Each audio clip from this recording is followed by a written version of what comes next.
அனைவருக்கு வணக்கம். மனிதர்கள் வந்து பார்த்திங்கன்னா எவ்வளவோ செலவு பண்ணுறாங்க ஒரு நாளைக்கு. 10 ரூபாயிலிருந்து 10,000 1 லட்சம் வரைக்கும் 1 கோடி வரைக்கும் செலவு பண்ணுற மனிதர்கள் இந்த உலகத்தில் வாழ்ந்துக்கிட்டு தான் இருக்கிறாங்க.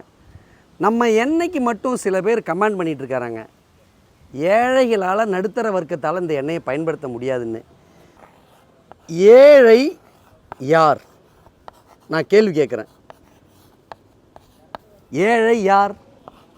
பீடி குடிக்கிறவர் ஏழையா? சிகரெட்டு குடிக்கிறவர் ஏழையா?